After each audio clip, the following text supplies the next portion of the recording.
भव्या का संघर्ष, बुआ माँ का राज और रिशांक की आंखों से गिरी परछाई। भव्या की आंखों में उम्मीद की आखिरी लौ अब भी जल रही थी।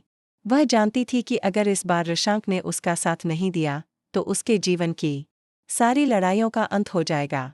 वह थक चुकी थी, झूठ, चालों और विश्वासघात से। बुआ माँ की साजिशें, उनके लगातार फैलाए झूठ अब बहुत हो चुके थे। लेकिन किस्मत जैसे हर बार की तरह इस बार भी बुआ माँ की तरफ खड़ी लग रही थी। भव्या ने बड़ी हिम्मत से सोचा कि वह परिवार के सामने सच्चाई लाकर रहेगी।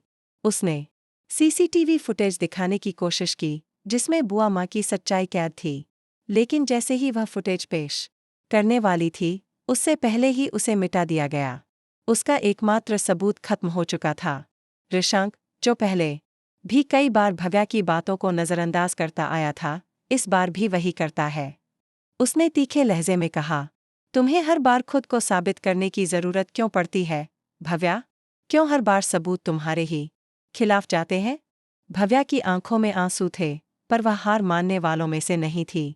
वह जानती थी कि बुआ माँ ने न केवल परिवार को बल्कि रिशांक के दिल को भी छलावा दिया है। अब यह जरूरी हो गया था कि बुआ माँ का असली चेहरा सबके सामने लाया जाए। अगली सुबह पूरे साहस और रणनीति के साथ भव्या ने तय किया कि वह खुद जाकर बुआ माँ के कमरे में सच्चाई खोजेगी।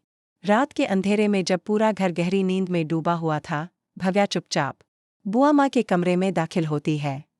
उसकी सांसें तेज चल रही थीं, लेकिन हिम्मत उससे भी ज्यादा मजबूत थी। कमरे में एक अलमारी के पीछे छोटा सा लॉकर छिपा हुआ था, जिसे देखकर भव्या को यकीन हो गया कि कुछ न कुछ राज इसी में दफन है। कांपते हाथों से उसने लॉकर खोला और सामने आया एक पुराना मोबाइल फोन। धड़कनों के साथ उसने फोन चालू किया। जैसे ही फोन ऑन हुआ, उसमें दर्जनों वीडियो रिकॉर्डिंग्स नजर आईं। एक वीडियो पर नजर पड़ते ही भव्या की रूह तक कांप गई।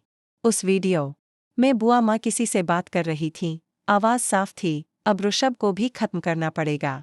बहुत बोलने लगा। और भव्या, उसकी तो जुबान ही काट देनी चाहिए। भव्या के हाथ से फोन लगभग गिर गया। वही बुआ माँ जिन्हें पूरा परिवार देवी का रूप मानता था, उनके मुंह से यह शब्द सुनना एक सदमे से कम नहीं था। वह तेजी से वीडियो को रिशांक को भेजने लगी, लेकिन तभी पीछे से किसी ने उसके मुंह पर कपड़ा रख दिया और वह बेहोश हो गई। जब उसकी आंखें खुलीं, तो वह एक अंधेरे कमरे में थी। उसके हाथ बंधे हुए थे और सामने खड़ी थी बुआ माँ। बुआ माँ की आंखों में अब नफरत, सत्ता और पागलपन था। उन्होंने तिरस्कार भरे स्वर में कहा, तुम्हें क्या लगा तुम जीत जाओगी? यह मेरी दुनिया है, भव्या। मैं जो चाहूं वही होगा। तुम तो मेरी चाल की एक प्यादी भी नहीं हो। तुम खुद एक मोहरा हो। भव्या ने कांपती आवाज में कहा, एक दिन तुम्हारा सच सबके सामने आएगा और तुम्हें सजा जरूर मिलेगी, बुआ माँ जोर से हंसी। वह हंसी डरावनी थी, मानो किसी शैतान की आत्मा बोल रही हो। प्रशांत को मैंने हमेशा से अपने इशारों पर नचाया है, वह कहती है, और वह आज भी वही करेगा जो मैं चाहूंगी। लेकिन शायद किस्मत को अब कुछ और मंजूर था।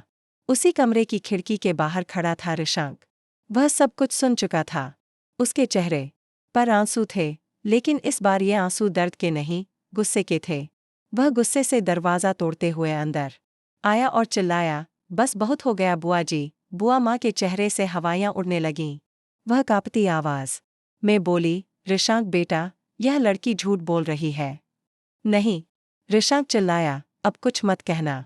मैं सब सुन चुका हूँ, अब तुम्हें कानून के हवाले करूँगा।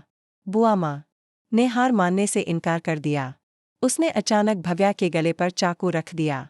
अगर तुमने मुझे जेल भेजा तो इसे अभी यहीं खत्म कर दूंगी।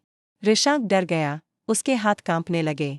प्लीज बुआ जी, ऐसा मत कीजिए। तभी पीछे से आवाज आई, हथियार नीचे रखिए बुआ जी। वह थे एसीपी करण। भव्या पहले ही पुलिस को अलर्ट कर चुकी थी। कुछ ही पल में बुआ माँ को पुलिस ने गिरफ्तार कर लिया। पूरा घर इस सच्चाई को सुनकर हिल गया। लेकिन कहानी यहीं खत्म नहीं हुई। पुलिस स्टेशन में पूछताछ के दौरान बुआ माँ ने एक और बड़ा राज उगला। वह बोली, मैंने सब कुछ अपनी बहन के लिए किया। रिशांक की असली माँ मैं ही हूँ। प्रशांत, जो अब तक सबको सच जानता समझता था, दंग रह गया। तुम्हें लगता है मैं तुम्हारी बुआ हूँ? नहीं, उसने धीमे लेकिन ठोस स्वर में कहा, मैं तुम्हारी सगी माँ हूँ। और नितिन? वो मेरा अपराधी है। उसने मुझे ठुकरा दिया, मेरी बहन से शादी कर ली। भव्या की माँ वही है, मेरी बहन। यह सुनते ही भव्या और ऋषांक के पैरों तले ज़मीन खिसक गई। तुम्हारा बदला हमारे रिश्तों की कीमत पर। भव्या चीख पड़ी। मैंने तुम्हारे लिए सब कुछ किया, बुआ माँ चीखती रही, लेकिन तुम दोनों ने मुझे धोखा दिया। पुलिस उसे खींच कर ले जाती है। कुछ हफ्तों बाद भव्या और ऋषांक एक मंदिर में खड़े होते हैं। वहां शांति थी, दीप जल रहे थे, हवाओं में पवित्रता थी, लेकिन उनकी आंखों में अब भी बीते समय का तूफान था। इतना कुछ हो गया, ऋषांक ने धीमे स्वर में कहा, लेकिन एक बात तो साफ हो गई, तुम जो कहती थी, वह हमेशा सच होता था।